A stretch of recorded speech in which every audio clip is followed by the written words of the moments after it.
ಎಲ್ಲ ನನ್ನ ಭಾವಿ ಶಿಕ್ಷಕರಿಗೆ ಕಲ್ಯಾಣ ಎಜುಕೇಶನ್ KSP ಮತ್ತು KPSC ಕಡೆಯಿಂದ ಸ್ವಾಗತವನ್ನ ಕೋರ್ತಾ ಇದ್ವಿ. ಹಾಗೇನಪ್ಪ ಅಂತಂದ್ರೆ ಈ ಒಂದು GPS ಸ್ಟಾರ್ ಸಮಾಜ ವಿಜ್ಞಾನ 8ರಿಂದ 10ನೇ ತರಗತಿಗೆ ಸಂಬಂಧಪಟ್ಟಂತಹ ಒಂದು ಸ್ಟಡಿ ಮೆಟೀರಿಯಲ್ ಅನ್ನ ಈ ಒಂದು ವಿಡಿಯೋದಲ್ಲಿ ನಾವು ವಿವರಣೆಯೊಂದಿಗೆ ನೋಡ್ತಾ ಇದ್ವಿ. ಈ ವಿಡಿಯೋದಲ್ಲಿ ನಾವು ನಿಮಗೆ 3 ಮಾರ್ಕ್ಸ್ ಕ್ವಶನ್ಸ್ ಅಂದ್ರೆ 30 ಪದಗಳಲ್ಲಿ ಉತ್ತರವನ್ನು ಬರೆಯಿರಿ, ಹಾಗೂ ಏನಪ್ಪಾ ಅಂದ್ರೆ 40 ಪದಗಳಲ್ಲಿ ಅಂದ್ರೆ 4 ಮಾರ್ಕ್ಸ್ಗೆ 40 ಪದಗಳಲ್ಲಿ ಉತ್ತರವನ್ನು ಬರೆಯಿರಿ ಅನ್ನುವ ಒಂದು ಕೆಲವು ಮಾದರಿ ಪ್ರಶ್ನೆಗಳನ್ನು ತೆಗೆದುಕೊಂಡು ವಿವರಣೆಯನ್ನ ನೀಡಲಾಗ್ತಾ ಇದೆ. ನನ್ನ ಒಂದು ಎಜುಕೇಶನ್ ಕ್ವಾಲಿಫಿಕೇಶನ್ ಮತ್ತು ಕಿರು ಮಾಹಿತಿ ಇಲ್ಲಿದೆ ನೋಡ್ರಿ. ನೀವೇನಾದ್ರೂ ಹೊಸದಾಗಿ ಬಂದಿದ್ದೀರಾ ನೋಡಬಹುದು. ಇವತ್ತಿನ ಪದ ನಾವು ಈ ವಿಡಿಯೋದಲ್ಲಿ 3 ಮಾರ್ಕ್ಸ್ಗೆ ಸಂಬಂಧಪಟ್ಟಂತೆ 30 ಪದಗಳಲ್ಲಿ ವಿವರಣೆಯನ್ನು ನೀಡ್ರಿ ಅಂತೇಳಿ ಇರುತ್ತಲ್ಲ, ಅದರಲ್ಲಿ 4 ಕ್ವಶನ್ ಅನ್ನು ನೋಡ್ತಾ ಇದ್ದೀವಿ. ಹಾಗೂ ಏನಪ್ಪಾ ಅಂದ್ರೆ ಈ ಒಂದು 4 ಮಾರ್ಕ್ಸ್ಗೆ 40 ಪದಗಳಲ್ಲಿ ವಿವರಣೆಯನ್ನು ನೀಡಿ ಅಂತೇಳಿ ಪ್ರಶ್ನೆಗಳು ಉದ್ಭವ ಆಗ್ತವೆ. ಅದಕ್ಕೆ ಸಂಬಂಧಪಟ್ಟಂತೆ ಕೂಡ 4 ಪ್ರಶ್ನೆಗಳನ್ನ ನಾವು ನೋಡ್ತಾ ಇದ್ದೀವಿ. ಹಾಗಾದ್ರೆ ಬನ್ನಿ ಸ್ನೇಹಿತರೆ, ಸಮಯನ ವ್ಯರ್ಥ ಮಾಡದೆ ನಿಮ್ಮ ಒಂದು GPS ಸ್ಟಾರ್ ಎಕ್ಸಾಮ್ ಕೂಡ ಡೇಟ್ ಅನೌನ್ಸ್ ಆಗಿದೆ ಮೇ 21, 22 ಅಂತೇಳಿ. ಅದಕ್ಕೆ ಸಂಬಂಧಪಟ್ಟಂತೆ ಸ್ಪೆಸಿಫಿಕ್ ಆಗಿ ಸಮಾಜ ಮತ್ತು ವಿಜ್ಞಾನಕ್ಕೆ ಸಂಬಂಧಪಟ್ಟಂತಹ ಇಲ್ಲಿ ಪ್ರಶ್ನೆಗಳಾಗಿರುತ್ತವೆ. ಹಾಗಾದ್ರೆ ಮೊದಲನೇದಾಗಿ ನಾವು ಇಲ್ಲಿ 30 ಪದಗಳಲ್ಲಿ ಉತ್ತರ ಮಾಡುವಂತಹ 3 ಮಾರ್ಕ್ಸ್ ಕ್ವಶನ್ ಅನ್ನ ನಾವೀಗ ಅಧ್ಯಯನವನ್ನ ಮಾಡೋಣ. ಮೊದಲ ಕ್ವಶನ್ ನೋಡ್ರಿ, ಕೈಗಾರಿಕೀಕರಣ ಇಲ್ಲವೇ ವಿನಾಶ ಎಂಬ ಧ್ಯೇಯವಾಕ್ಯವನ್ನು ಇಟ್ಟುಕೊಂಡು ಸರ್ ಎಂ ವಿಶ್ವೇಶ್ವರಯ್ಯನವರು ಸ್ಥಾಪಿಸಿದ ಕೈಗಾರಿಕೆಗಳನ್ನು ಪಟ್ಟಿ ಮಾಡಿ ಅಂತೇಳಿ ಕೇಳಿದ್ದಾರೆ. ಇಲ್ಲಿ ತೆಗೆದುಕೊಂಡಿರುವಂತಹ ಮಾಹಿತಿ ಏನಿದೆಯಲ್ಲ, ಇವು 8 to 10 8ರಿಂದ 10ನೇ ತರಗತಿಯಲ್ಲಿರುವ ಪುಸ್ತಕಗಳನ್ನು, ಹಾಗೇನಪ್ಪ ಅಂದ್ರೆ ಕೆಲವು 6th 7th ನಲ್ಲಿರುವಂತಹ ಒಂದು ಪುಸ್ತಕಗಳನ್ನು ಆಧಾರವಾಗಿ ಇಟ್ಟುಕೊಂಡೇ ತಯಾರು ಮಾಡಲಾಗಿರುತ್ತೆ. ಹಾಗೇನಪ್ಪ ಅಂದ್ರೆ ಇನ್ನೂ ಒಂದು ಹೆಚ್ಚಿನ ಮಾಹಿತಿಯನ್ನು ನೀಡುವುದಕ್ಕೋಸ್ಕರ ಇಂಟರ್ನೆಟ್ ಅನ್ನು ಬಳಸಿ ಉತ್ತರವನ್ನು ತಯಾರಿಸಲಾಗಿರುತ್ತೆ. ಮೋಕ್ಷಗುಂಡಂ ಸರ್ ಎಂ ವಿಶ್ವೇಶ್ವರಯ್ಯನವರನ್ನ ಏನಂತ ಕರೀತಾರೆ, ಚೀಫ್ ಆರ್ಕಿಟೆಕ್ಚರ್ ಅಂತ ಕರೀತಾರೆ. ಹಾಗೇನಪ್ಪ ಅಂದ್ರೆ ಕರ್ನಾಟಕ ಅರ್ಥಶಾಸ್ತ್ರದ ಪಿತಾಮಹ ಅಂತ ಕೂಡ ಕರೀತಾರೆ. ಹಾಗೆ ಇವರು ಒಂದು ಪ್ರಮುಖವಾದಂತಹ ಪ್ರಸಿದ್ಧವಾದ ಸ್ಲೋಗನ್ ಅನ್ನು ನೀಡ್ತಾರೆ, ಅದುವೇ ಕೈಗಾರಿಕರಣವೇ ಇಲ್ಲ ವಿನಾಶ ಅಂತೇಳಿ. ಅಂದ್ರೆ ಕೈಗಾರಿಕರಣ ಮಾಡಲಿಲ್ಲಪ್ಪ ಅಂದ್ರೆ ಇಂಡಸ್ಟ್ರಿಯಲೈಸೇಷನ್ ಮಾಡಲಿಲ್ಲಪ್ಪ ಅಂತಂದ್ರೆ ನಮ್ಮ ದೇಶದ ಆರ್ಥಿಕತೆ ವಿನಾಶ ಆಗುತ್ತೆ ಅಂತೇಳಿ ಒಂದು ಧ್ಯೇಯವಾಕ್ಯವನ್ನು ಕೊಡ್ತಾರೆ. ಈ ಒಂದು ಧ್ಯೇಯವಾಕ್ಯದ ಅನುಗುಣವಾಗಿ ಕೆಲವು ಒಂದು ಕೈಗಾರಿಕೆಗಳನ್ನ ಸ್ಥಾಪನೆ ಮಾಡ್ತಾರೆ.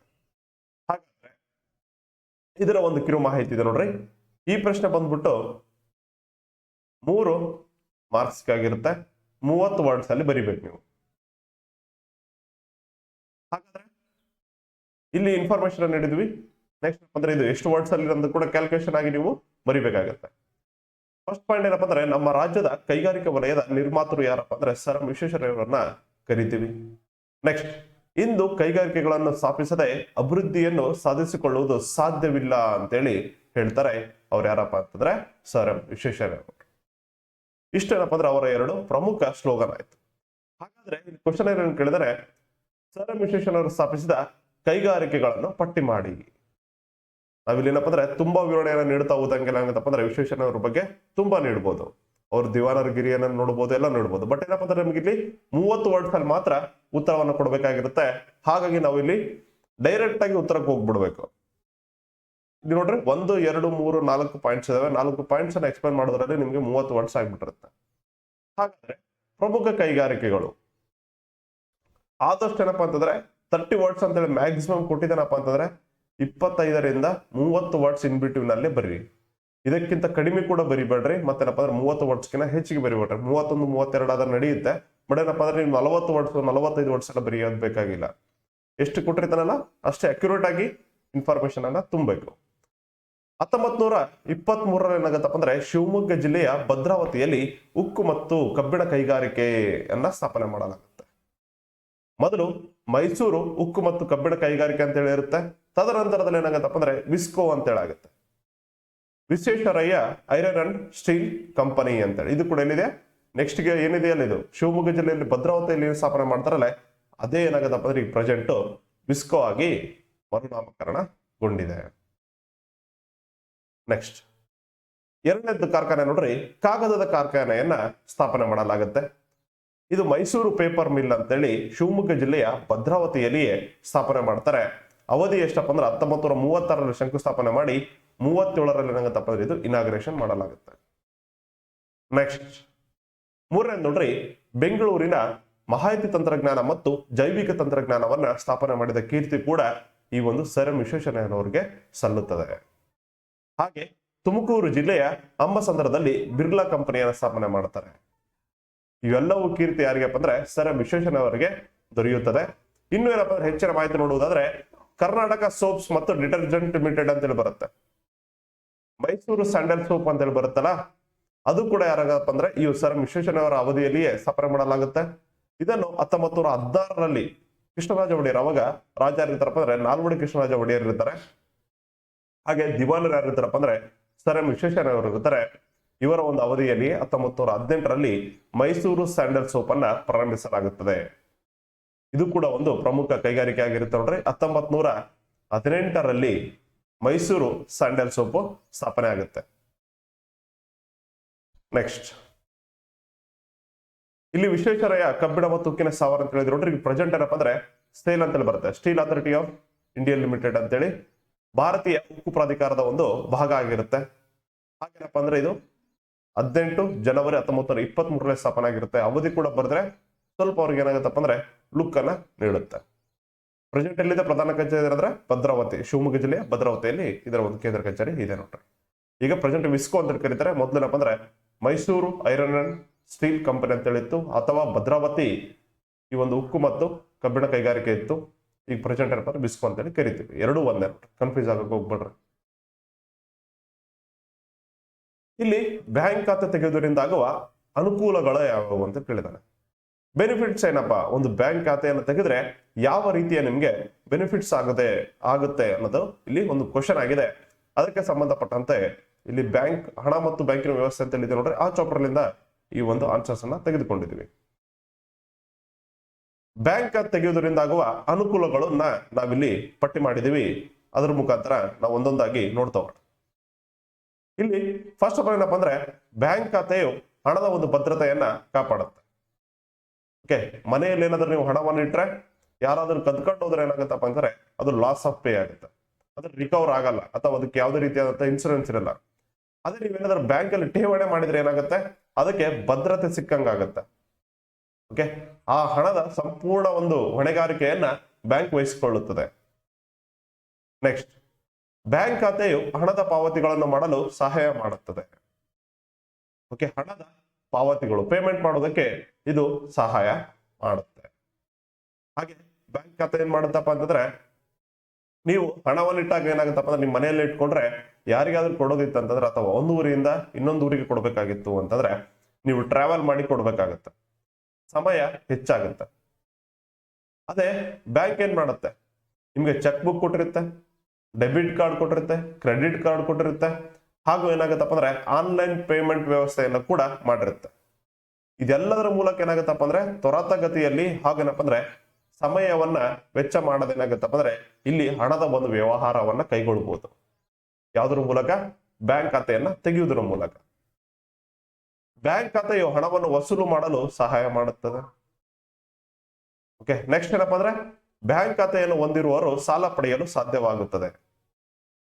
ಓಕೆ, ಬ್ಯಾಂಕ್ ನಲ್ಲಿ ಏನಾಗುತ್ತಪ್ಪ ಅಂದ್ರೆ ನೀವೇನಾದ್ರೂ ಖಾತೆಯನ್ನು ಹೊಂದಿದ್ರೆ ಬ್ಯಾಂಕ್ ನಲ್ಲಿ ನೀವು ಸಾಲವನ್ನ ಪಡೆಯಬಹುದು ಕಡಿಮೆ ಬಡ್ಡಿ ದರಿಗೆ. ಕಾರ್ ಲೋನ್ ಆಗಿರ್ಬೋದು, ಅಥವಾ ಹೋಮ್ ಲೋನ್ ಆಗಿರ್ಬೋದು, ಗೃಹ ಸಾಲ ಆಗಿರ್ಬೋದು, ಕಾರ್ ಸಾಲ ಆಗಿರ್ಬೋದು, ಅಥವಾ ವೈಯಕ್ತಿಕ ಅಥವಾ ಬಿಸಿನೆಸ್ ಲೋನ್ಸ್ ಅಂತೇಳಿ ಬರುತ್ತೆ.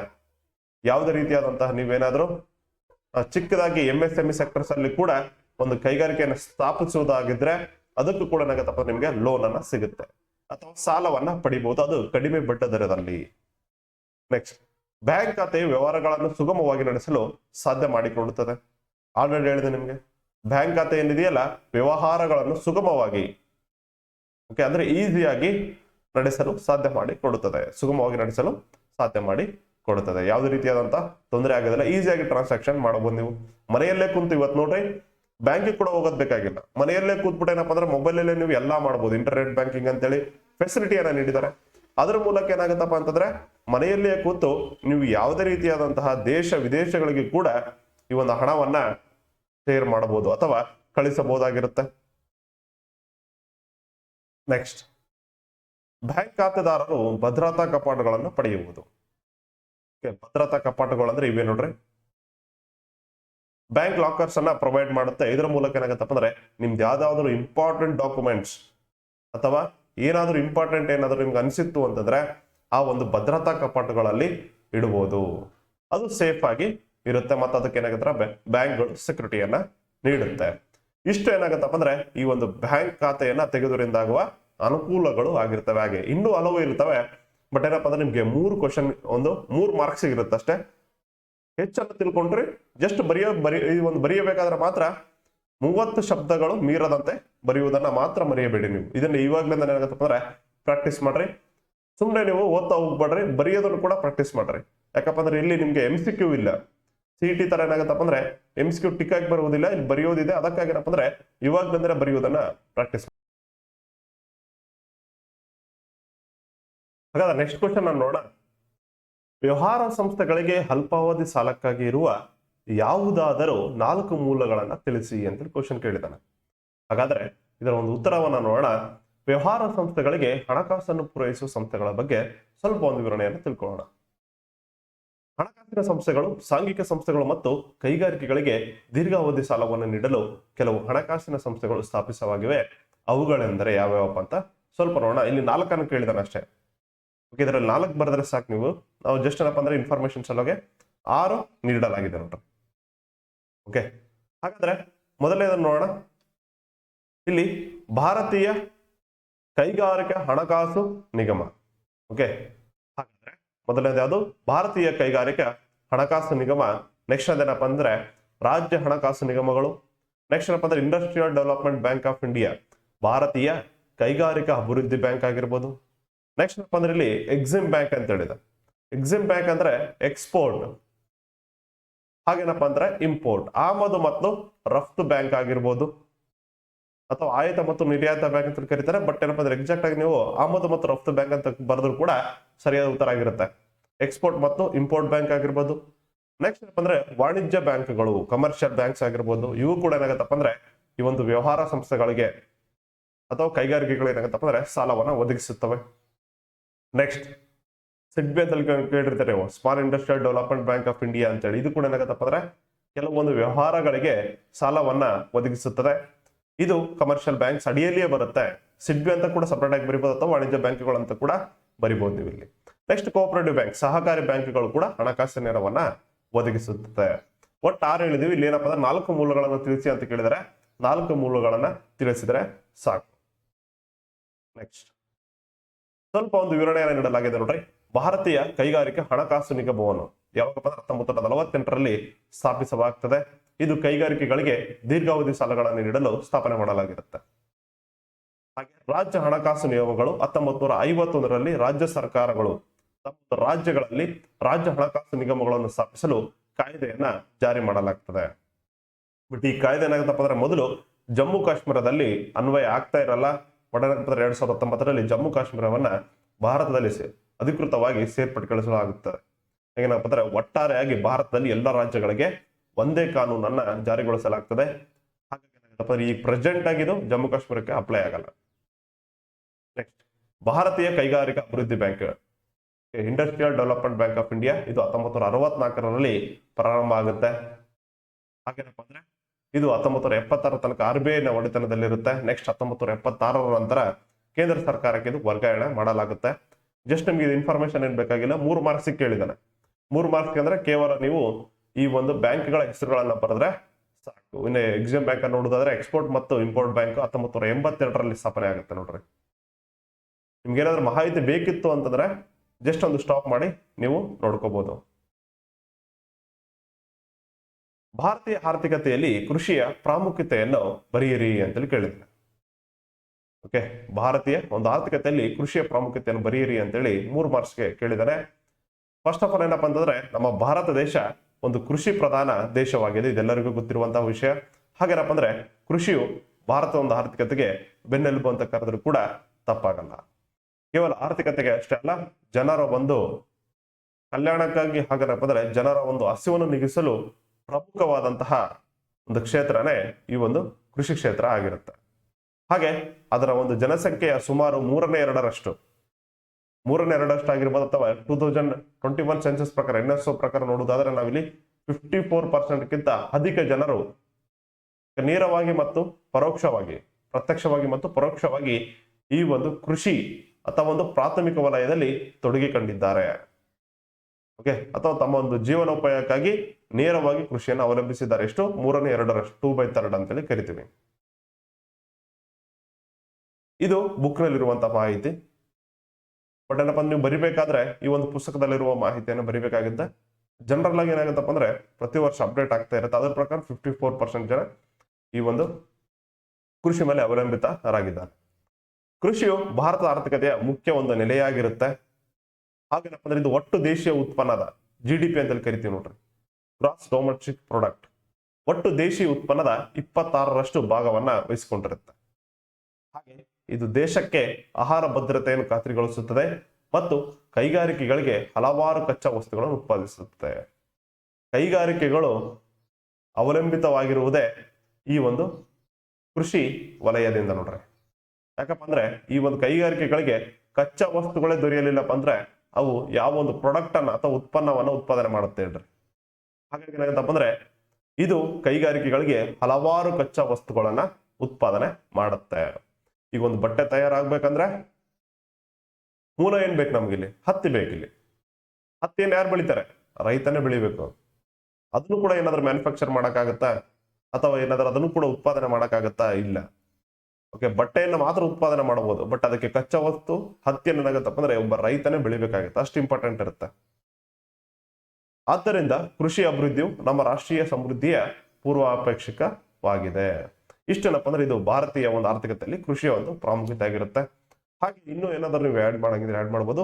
ಇದು ಹೈಯೆಸ್ಟ್ ಉದ್ಯೋಗ ಅವಕಾಶಗಳನ್ನ ಕಲ್ಪಿಸಿಕೊಡುತ್ತೆ ನೋಡ್ರಿ. ಹೈಯೆಸ್ಟ್ ಉದ್ಯೋಗ ಅವಕಾಶಗಳನ್ನ ಕಲ್ಪಿಸಿಕೊಡುತ್ತೆ. ಯಾವ ವಲಯಪ್ಪ ಅಂದ್ರೆ ಈ ಒಂದು ಕೃಷಿಯ ವಲಯನೇ ಅತಿ ಹೈಯೆಸ್ಟ್ ಏನಪ್ಪ ಅಂದ್ರೆ ಅತಿ ಹೆಚ್ಚು ಉದ್ಯೋಗ ಅವಕಾಶಗಳನ್ನ ಕಲ್ಪಿಸಿಕೊಡುತ್ತೆ. ಬಟ್ GDP ವೈಸ್ ನೋಡಿದ್ರೆ ಇದ್ರ ಕಡಿಮೆ ಒಂದು ಉತ್ಪನ್ನವನ್ನ ನೀಡಿರುತ್ತೆ. ಅಂದ್ರೆ ಒಟ್ಟು ದೇಶೀಯ ಉತ್ಪನ್ನದಲ್ಲಿ ಇದು ಕಡಿಮೆ ಒಂದು ಪರ್ಸೆಂಟೇಜ್ ಅನ್ನ ನೀಡಿರುತ್ತೆ. ಹೈಯೆಸ್ಟ್ ಸರ್ವಿಸ್ ಸೆಕ್ಟರ್ ಇರ್ಬೋದು, ಸೇವಾ ವಲಯ ಹೈಯೆಸ್ಟ್ ಇದೆ. ನಂತರದಲ್ಲಿ ಏನಾಗುತ್ತಪ್ಪ ಅಂದ್ರೆ ಕೈಗಾರಿಕೆ ವಲಯ ಇದೆ. ನಂತರದಲ್ಲಿ ಏನಾಗುತ್ತಪ್ಪ ಅಂದ್ರೆ ಇಲ್ಲಿ ಕೃಷಿ ವಲಯ ಕಂಡು ಬರುತ್ತೆ. ಇಷ್ಟು ಏನಪ್ಪಾ ಅಂದ್ರೆ ಇದು ಕೃಷಿಯ ಒಂದು ಪ್ರಾಮುಖ್ಯತೆ ಆಗಿರುತ್ತೆ. ಹಾಗೆ ಒಂದು ಹೆಚ್ಚಿನ ಏನಾದರೂ ಕೃಷಿಯ ಬಗ್ಗೆ ನೀವು ತಿಳ್ಕೊಬೇಕು ಅನ್ಕೊಂಡಿದ್ರೆ ನಮ್ಮ ಒಂದು ಕಲ್ಯಾಣ ಎಜುಕೇಶನ್ KSP ಮತ್ತು KPSC ಯೂಟ್ಯೂಬ್ ಚಾನಲ್ ಅಲ್ಲಿ ನಿಮಗೆ ಕೃಷಿಗೆ ಸಂಬಂಧಪಟ್ಟಂತೆ ಒಂದು ವಲಯಗಳ ಬಗ್ಗೆ ಎಕ್ಸ್ಪ್ಲೈನ್ ಮಾಡ್ತಾ ಇದ್ದೀವಿ. ಪ್ರಾಥಮಿಕ ವಲಯ, ದ್ವಿತೀಯ ವಲಯ, ಈ ಒಂದು ತೃತೀಯ ವಲಯ, ಚತುರ್ವಲಯ, ಪಂಚವಲಯದ ಬಗ್ಗೆ 5 ವಲಯಗಳ ಬಗ್ಗೆ ಎಕ್ಸ್ಪ್ಲೈನ್ ಮಾಡ್ತಾ ಇದ್ದೀವಿ. ಅದರಲ್ಲಿ ನಿಮಗೆ ಕೃಷಿಗೆ ಸಂಬಂಧಪಟ್ಟಂತೆ ಹಲವು ಯೋಜನೆಗಳ ಬಗ್ಗೆ ಕೂಡ ಎಕ್ಸ್ಪ್ಲೈನ್ ಮಾಡಲಾಗಿದೆ. ಅದನ್ನು ಕೂಡ ನೀವು ನೋಡಿ ತಿಳ್ಕೋಬಹುದಾಗಿರುತ್ತೆ. ಹೆಚ್ಚಿನ ಮಾಹಿತಿ ಏನಾದರೂ ಬೇಕಿತ್ತು ಅನಿಸಿದ್ರೆ ದಾಮೋದರ್ ನದಿ ಕಣಿವೆ ಯೋಜನೆಯನ್ನು ಕುರಿತು ಬರೆಯಿರಿ ಅಂತೇಳಿ ಕೇಳಿದಾನೆ. ಬಟ್ 3 ಮಾರ್ಕ್ಸ್ ಅಷ್ಟೇ ಕೇಳಿದಾನೆ. ಇಷ್ಟು ಬರೆಯುವ ಒಂದು ಅವಕಾಶ ಒಂದು ಅವಶ್ಯಕತೆ ಇರಲ್ಲ. ಯಾವಾಗ ಸ್ಥಾಪನೆ ಆಯ್ತು ಮತ್ತೆ ಎಲ್ಲಿ ಸ್ಥಾಪನೆ ಆಯ್ತು, ಇದರ ಮೂಲ ಉದ್ದೇಶವನ್ನು ಏನು ಅಂತ ತಿಳ್ಕೊಂಡ್ಬಿಟ್ರೆ ಸಾಕು.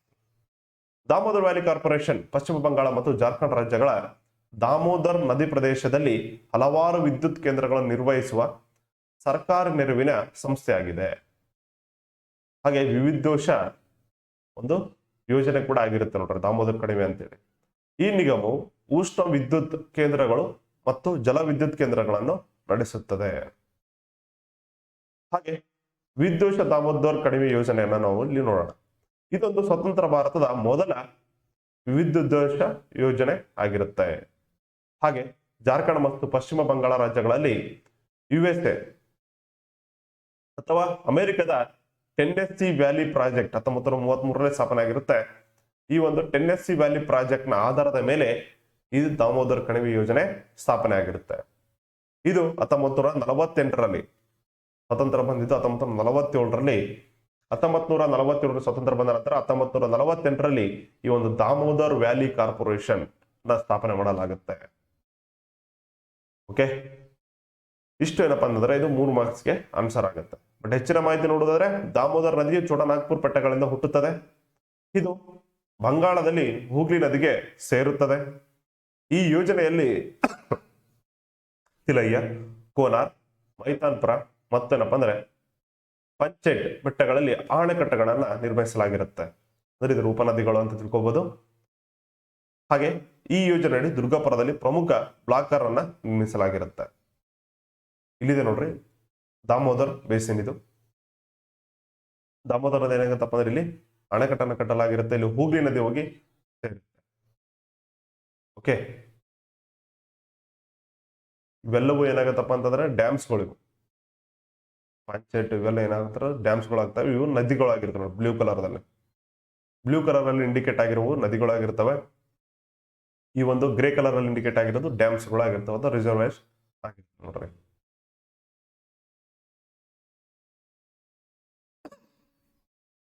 ನೆಕ್ಸ್ಟ್ ಇಲ್ಲಿ 4 ಮಾರ್ಕ್ಸ್ ನೋಡೋಣ. 40 ಮಾರ್ಕ್ಸ್ ಅಲ್ಲಿ ಬರಿಬೇಕಾಗಿರುತ್ತೆ. ಓಕೆ, ಕೈಗಾರಿಕರಣ ಇಲ್ಲ ವಿನಾಶ ಎಂಬ ದಾಯಕವನ್ನು ಇಟ್ಟುಕೊಂಡು ಸರ್ ಎಂ ವಿಶ್ವೇಶ್ವರಯ್ಯ ಅವರು ಸ್ಥಾಪಿಸಿದ ಕೈಗಾರಿಕೆಗಳನ್ನು ಪಟ್ಟಿ ಮಾಡಿ ಅಂತ ಹೇಳಿದ್ರೆ, ಇದು ಕೂಡ 4 ಮಾರ್ಕ್ಸ್ ಏನಾದ್ರು ಈ ರೀತಿಯ ಕ್ವಶನ್ ಕೇಳಿದ್ರೆ ಸೇಮ್ ಪ್ರೊಸೀಜರ್. ನೆಕ್ಸ್ಟ್ ಬಾಲಕಾರ್ಮಿಕ ಸಮಸ್ಯೆಗೆ ಕಾರಣಗಳ ಯಾವ್ಯಾವನ್ನ ತಿಳಿಸಿ ಅಂತೇಳಿ ನೋಡಿದರೆ ಈ ಎಲ್ಲ ಉತ್ತರಗಳನ್ನ ನಾವಿಲ್ಲಿ ನೋಡಬಹುದು. ಈ ಒಂದು ಕೈಗಾರಿಕರಣ ಇಲ್ಲ ವಿನಾಶ ಎಂಬ ಧ್ಯೇಯ ವಾಕ್ಯವನ್ನು ಇಟ್ಟುಕೊಂಡು ಸರ್ ಎಂ ವಿಶ್ವೇಶ್ವರಯ್ಯ ಅವರು ಸ್ಥಾಪಿಸಿದ ಕೈಗಾರಿಕೆಗಳನ್ನು ಪಟ್ಟಿ ಮಾಡಿ ಇದೆಯಲ್ಲ, ಇದು 3 ಮಾರ್ಕ್ಸ್ ಕೇಳಿದ್ರು ಕೂಡ ಅದೇ ಉತ್ತರವನ್ನು ಬರ್ರಿ. 4 ಮಾರ್ಕ್ಸ್ ಏನಾದ್ರು ಕೇಳಿದ ಅಂತಂದ್ರೆ ಸ್ವಲ್ಪ ಎಕ್ಸ್ಟೆಂಡ್ ಮಾಡ್ರಿ. ಮೈಸೂರು ಸೋಪ್ ಲಿಮಿಟೆಡ್ ಏನಿದೆಯಲ್ಲ ಅದನ್ನು ಕೂಡ ಸ್ವಲ್ಪ ಆಡ್ ಮಾಡಿಬಿಟ್ರೆ 4 ಮಾರ್ಕ್ಸ್ಗೆ ಫುಲ್ಫಿಲ್ ಆಗಿಬಿಡುತ್ತೆ. ಹಾಗಾದ್ರೆ ಬಾಲಕಾರ್ಮಿಕ ಒಂದು ಸಮಸ್ಯೆಗೆ ಕಾರಣಗಳೇನೇನು ಅಂದ್ರೆ ಚೈಲ್ಡ್ ಲೇಬರ್ಗೆ ಮುಖ್ಯ ಕಾರಣಗಳೇನೇನಪ್ಪಾ ಅಂತ ಕೇಳಿದ. ಅಂದ್ರೆ ಪೆನ್ನು ಹಿಡಿಯುವ ಕೈಯಲ್ಲಿ ಏನಾಗತ್ತಪ್ಪ ಅಂದ್ರೆ ಇವತ್ತು ಕೆಲವು ಸಾಮಗ್ರಿಗಳನ್ನು ಹಿಡಿದು ಅಥವಾ ಉಪಕರಣಗಳನ್ನು ಹಿಡಿದು ಕೂಲಿ ಕೆಲಸಕ್ಕೆ ಹೋಗ್ಬೇಕಾಗಿರುತ್ತೆ, ಅಥವಾ ಯಾವುದೋ ಒಂದು ಕೈಗಾರಿಕೆಗಳಲ್ಲಿ ಕೆಲಸ ಮಾಡುವ ಪರಿಸ್ಥಿತಿ ಈ ಒಂದು ಬಾಲಕಾರ್ಮಿಕರಿಗೆ ಬಂದಿದೆ, ಅಥವಾ ಈ ಒಂದು ಚಿಕ್ಕ ಮಕ್ಕಳಿಗೆ ಬಂದಿದೆ. ಅದಕ್ಕೆ ಕಾರಣಗಳೇನೇನಪ್ಪ ಅಂತೇಳಿ ಕೇಳಿದನು. ಮಕ್ಕಳ ಹಕ್ಕುಗಳನ್ನು ಗೌರವಿಸಲು, ಅವುಗಳನ್ನು ರಕ್ಷಣೆ ಮಾಡಲು ಅಗತ್ಯವಾಗಿ ಬೇಕಾದ ಸಾಮಾಜಿಕ ಪರಿಸರವಿಲ್ಲದಿರುವುದು ಮುಖ್ಯ ಕಾರಣ ಆಗಿರುತ್ತೆ. ಮಕ್ಕಳ ಒಂದು ಹಕ್ಕುಗಳನ್ನು ಗೌರವಿಸಲು ಅಥವಾ ಅವುಗಳನ್ನು ರಕ್ಷಣೆ ಮಾಡಲು ಅಗತ್ಯವಾಗಿ ಬೇಕಾದ ಸಾಮಾಜಿಕ ಪರಿಸರವಿಲ್ಲ. ಸಾಮಾಜಿಕ ಪರಿಸರ ಅಂದ್ರೆ ಸೋಷಿಯಲ್ ಎನ್ವಿರಾನ್ಮೆಂಟ್ ಇಲ್ಲ ನೋಡ್ರಿ. ಹಾಗೂ ಮಕ್ಕಳ ದುಡಿಮೆ, ಬಾಲ್ಯ ವಿವಾಹ, ಮಕ್ಕಳ ಸಾಗಾಣಿಕೆ ಮತ್ತು ಮಾರಾಟಕ್ಕೆ ಪ್ರಮುಖವಾದ ಕಾರಣಗಳಾಗಿವೆ. ಇದರ ಮೂಲ ಉದ್ದೇಶ ಏನಪ್ಪಾ ಅಂತಂದ್ರೆ ಮಕ್ಕಳ ದುಡಿಮೆ ಆಗಿರಬಹುದು, ಮತ್ತೆ ಏನಾಗತ್ತಾರೆ ಬಾಲ್ಯ ವಿವಾಹ ಪದ್ಧತಿ, ನೆಕ್ಸ್ಟ್ ಮಕ್ಕಳ ಸಾಗಾಣಿಕೆ ಮತ್ತು ಮಾರಾಟಕ್ಕೆ ಪ್ರಮುಖ ಕಾರಣಗಳಾಗಿರ್ತವೆ. ಕಡಿಮೆ ಕೂಲಿಗೆ ಹೆಚ್ಚು ದುಡಿಮೆಯನ್ನು ಬಯಸುವ ಮಾಲೀಕರ ವರ್ಗದ ಸ್ವಾರ್ಥ ಲಾಭಕೋರತನವು ಮಕ್ಕಳ ದುಡಿಮೆಯನ್ನು ಹೆಚ್ಚು ಮಾಡಲು ಕಾರಣವಾಗಿದೆ. ಏನಾಗುತ್ತಪ್ಪ ಅಂದ್ರೆ ಯುವಕರನ್ನ ಕರ್ಕೊಂಡು ಹೋದ್ರೆ ಹೆಚ್ಚು ಸ್ಯಾಲರಿ ಕೊಡ್ಬೇಕಾಗತ್ತೆ, ಅದೇ ಮಕ್ಕಳನ್ನ ಕರ್ಕೊಂಡು ಹೋದ್ರೆ ಕಡಿಮೆ ಸ್ಯಾಲರಿಯನ್ನು ಕೊಡಬಹುದು. ಹಾಗೇನಪ್ಪ ಅಂದ್ರೆ ಹೆಚ್ಚು ಕಾಲ ಏನಪ್ಪ ಅಂದ್ರೆ ದುಡಿಸಿಕೊಳ್ಳುವುದು. ಈ ಒಂದು ಲಾಭದಾಯಕವಾದಂತಹ ಒಂದು ದೃಷ್ಟಿ ಏನಿರುತ್ತಲ್ಲ, ಈ ಒಂದು ಬಾಲಕಾರ್ಮಿಕ ಒಂದು ಸಮಸ್ಯೆಗೆ ಪ್ರಮುಖ ಕಾರಣವಾಗಿರುತ್ತೆ ನೋಡ್ರಿ. ಹೋಟೆಲ್, ಸಣ್ಣ ಕೈಗಾರಿಕೆ, ಪಟಾಕಿ ತಯಾರಿಕೆ ಘಟಕಗಳು, ಅಸಂಘಟಿತ ದುಡಿಮೆಯ ವಲಯ, ಬರದಿಂದ ಉಂಟಾಗುವ ಕೃಷಿ ಸಮಾಜದ ಬಿಕ್ಕಟ್ಟುಗಳು, ವಲಸೆ, ಪೋಷಕರ ದುಶ್ಚಟಗಳು ಮಕ್ಕಳ ದುಡಿಮೆಯ ಹೆಚ್ಚು ಕಾರಣವಾಗಿದೆ. ಇದಕ್ಕೆ ಮಕ್ಕಳ ಒಂದು ದುಡಿಮೆ ಹೆಚ್ಚಲು ಕಾರಣ ಏನಪ್ಪಾ ಅಂತಂದ್ರೆ ಬರದಿಂದ ಉಂಟಾಗುವ ಕೃಷಿ ಸಮಾಜದ ಬಿಕ್ಕಟ್ಟುಗಳು. ಕೆಲವೊಂದು ಕಡೆ ಏನಾಗತ್ತಪ್ಪ, ಹಳ್ಳಿ ಕಡೆ ಮಳೆನೇ ಬರೋದಿಲ್ಲ, ಬರಗಾಲ ಉಂಟಾಗ್ಬಿಡುತ್ತೆ. ಅಂತ ಸಂದರ್ಭದಲ್ಲಿ ಏನಾಗತ್ತಪ್ಪ ಅಂದ್ರೆ ಮನೆಯಲ್ಲಿ ಕೇವಲ ತಾಯಿ ಅಥವಾ ತಂದೆ ದುಡಿದ್ರೆ ಮಾತ್ರ ಸಾಕಾಗಲ್ಲ, ಅದರ ಜೊತೆಗೆ ಏನಾಗತ್ತಪ್ಪ ಅಂದ್ರೆ ಮಕ್ಕಳು ಕೂಡ ಕೈ ಜೋಡಿಸ್ಬೇಕಾಗತ್ತೆ. ಇಂತಹ ಸಂದರ್ಭಗಳು ಏನಾಗತ್ತಪ್ಪ ಅಂದ್ರೆ ಒಟ್ಟಾಗಿ ಸೇರಿ ಈ ಒಂದು ಆಡುವಂತಹ ಅಥವಾ ಕಲಿಯುವಂತಹ ಮಕ್ಕಳನ್ನು ದುಡಿಮೆಗೆ ತಳ್ಳುತ್ತದೆ. ಓಕೆ, ನೆಕ್ಸ್ಟ್, ಉಚಿತ ಮತ್ತು ಕಡ್ಡಾಯ ಶಿಕ್ಷಣ ಹಕ್ಕುಗಳು ಪರಿಣಾಮಕಾರಿಯಾಗಿ ಅನುಷ್ಠಾನವಾಗದಿರುವುದು. ಉಚಿತ ಮತ್ತು ಕಡ್ಡಾಯ ಶಿಕ್ಷಣ ಹಕ್ಕುಗಳೇನಿದೆಯಲ್ಲ, ಇದೊಂದು ಮೂಲಭೂತ ಹಕ್ಕಾಗಿರುತ್ತೆ. ಇದೇನಾಗತ್ತಪ್ಪ ಅಂದ್ರೆ ಪರಿಣಾಮಕಾರಿಯಾಗಿ ಅನುಷ್ಠಾನವಾಗಿಲ್ಲ, ಅನುಷ್ಠಾನವಾಗದಿರುವುದು ಈ ಒಂದು ಮುಖ್ಯ ಕಾರಣ ಆಗಿರುತ್ತೆ. ನೆಕ್ಸ್ಟ್ ಅಂದ್ರೆ ಎಲ್ಲಾ ಮಕ್ಕಳಿಗೂ 10ನೇ ತರಗತಿವರೆಗೆ ಶಿಕ್ಷಣ ಸಂಪೂರ್ಣ ಉಚಿತವಾಗಿ ದೊರಕದಿರುವುದು. ಎಲ್ಲ ಒಂದು ವರ್ಗದವರಿಗೆ ಏನಪ್ಪ ಅಂದ್ರೆ ಉಚಿತ ಶಿಕ್ಷಣ ದೊರೆಯುತ್ತಿಲ್ಲ. ಇವೆಲ್ಲವೂ ಏನಾಗತ್ತಪ್ಪ ಅಂದ್ರೆ ಈ ಒಂದು ಬಾಲಕಾರ್ಮಿಕೆಗೆ ಸಮಸ್ಯೆಯಾಗಿ ಮಾರ್ಪಟ್ಟಿದೆ. ಹಾಗೆ ಕುಟುಂಬದ ಆರ್ಥಿಕ ಸ್ಥಿತಿ, ಕನಿಷ್ಠ ಕೂಲಿ, ಭೂ ಸುಧಾರಣಾ ಕಾಯ್ದೆಯ ಅನುಷ್ಠಾನದ ಕೊರತೆಗಳು ಸಹ ಬಾಲಕಾರ್ಮಿಕರನ್ನು ಹೆಚ್ಚು ಮಾಡಿದೆ. ಈ ಒಂದು ಭೂ ಸುಧಾರಣಾ ಕಾಯ್ದೆ ಏನಿದೆಯಲ್ಲ, ಇದು ಯಾವ ರೀತಿ ಎಫೆಕ್ಟ್ ಆಗುತ್ತೆ ಆರ್ಥಿಕತೆ ಮೇಲೆ ಅನ್ನೋದ್ರು ಕೂಡ ನಾವು ಆಲ್ರೆಡಿ ಎಕ್ಸ್ಪ್ಲೈನ್ ಮಾಡಿದ್ವಿ. ಅಲ್ಲಿ ಕೂಡ ನೀವು ರೈತವಾರ ಪದ್ಧತಿ, ಜಮೀನ್ದಾರ ಪದ್ಧತಿ, ಮಹಲ್ವಾರ ಪದ್ಧತಿ, ಜಾಗೀರ್ದಾರ ಪದ್ಧತಿಗಳನ್ನು ನಾವು ತಿಳ್ಕೊಂಡ್ರೆ ಮಾತ್ರ ಈ ಒಂದು ಭೂ ಸುಧಾರಣೆ ಕಾಯ್ದೆ ಯಾವ ರೀತಿ ನಮ್ಮ ಭಾರತ ಆರ್ಥಿಕೆಯಲ್ಲಿ ಪರಿಣಾಮವನ್ನು ಬೀರಿತು ಅನ್ನೋ ತಿಳ್ಕೊಬೇಕಾಗುತ್ತೆ. ಅದಕ್ಕಾಗಿ ಏನಾಗುತ್ತಪ್ಪ ಅಂದ್ರೆ ಅದನ್ನು ಕೂಡ ನಾವು ವಿಡಿಯೋನ ಮಾಡಿ ಹಾಕಿದ್ವಿ ನೋಡ್ರಿ. ಹಾಗೆ ಕನಿಷ್ಠ ಕೂಲಿಯನ್ನ ನೀಡ್ತಾ ಇಲ್ಲ. ಒಂದೇ ಒಂದು ವೇಳೆ ತಂದೆ ತಾಯಿಗೆ ಅವರ ಒಂದು ಆರ್ಥಿಕ ಒಂದು ಬೆಂಬಲವನ್ನು ನೀಡುವುದಕ್ಕಾಗಿ ಅಥವಾ ಆರ್ಥಿಕ ಒಂದು ಸ್ಥಿತಿಗೆ ಅನುಗುಣವಾಗಿ ಕನಿಷ್ಠ ಒಂದು ಕೂಲಿಯನ್ನ ನೀಡಿದ್ರೆ ಅವರು ತಮ್ಮ ಒಂದು ಜೀವನವನ್ನು ಅಥವಾ ತಮ್ಮ ಒಂದು ಸಂಸಾರವನ್ನ ಸಾಗಿಸಬಹುದು. ಬಟ್ ಏನಾಗತ್ತಪ್ಪ ಅಂದ್ರೆ ಇಲ್ಲಿ ಅವರಿಗೆ ಕನಿಷ್ಠ ಒಂದು ಕೂಲಿಯನ್ನ ನೀಡಲಾಗ್ತಾ ಇಲ್ಲ. ಅದರಿಂದ ಏನಾಯ್ತಪ್ಪ ಅವರ ಮಕ್ಕಳನ್ನ ಕೂಡ ಈ ಒಂದು ಕೂಲಿಗೆ ಕಳಿಸ್ತಾ ಇದ್ದಾರೆ. ಇದರಿಂದ ಏನಾಗುತ್ತಪ್ಪ ಅಂದ್ರೆ ಒಂದು ಬಾಲ ಕಾರ್ಮಿಕರು ಹೆಚ್ಚಾಗಿ ಹುಟ್ಕೊಳ್ತಾ ಇದ್ದಾರೆ.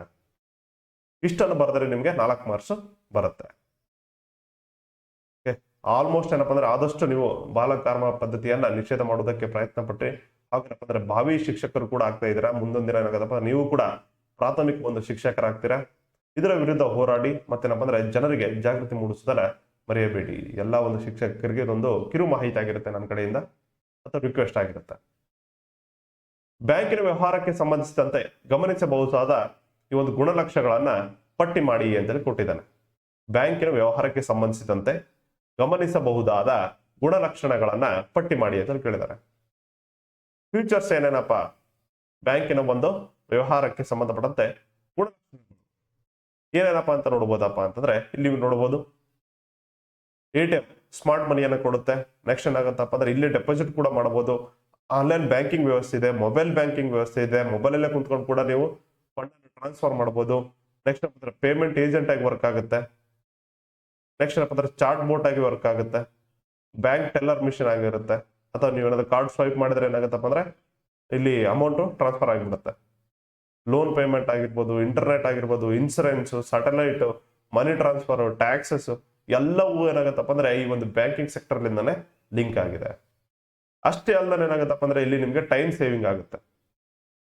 ಹಾಗೇನಾಗುತ್ತಪ್ಪ ಅಂದ್ರೆ ನಿಮ್ಗೆ ಏನಾದ್ರು ಡೆಪಾಸಿಟ್ ಮಾಡಿದ್ರೆ ಸೇವಿಂಗ್ಸ್ ಅಕೌಂಟ್ ಅಲ್ಲಿ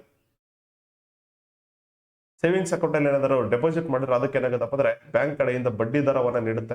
ಮನೇಲಿ ಇಟ್ಕೊಂಡ್ರೆ ನಿಮ್ಗೆ ಬಡ್ಡಿ ದುಡಿಯಲ್ಲ ಹಣ. ಅದೇನಾದ್ರೂ ಬ್ಯಾಂಕ್ ಅಲ್ಲಿ ಹಾಕಿದ್ರಪ್ಪ ಅದಕ್ಕೆ ತಕ್ಕಂತಹ ಒಂದು ಬಡ್ಡಿ ದರವನ್ನ ನಿಗದಿ ಮಾಡುತ್ತೆ. ಹಾಗೆ ಕಾರ್ಡ್ ಫೆಸಿಲಿಟೀಸ್ ಇರುತ್ತೆ, ಲೋನ್ ಫೆಸಿಲಿಟಿ ಇರುತ್ತೆ.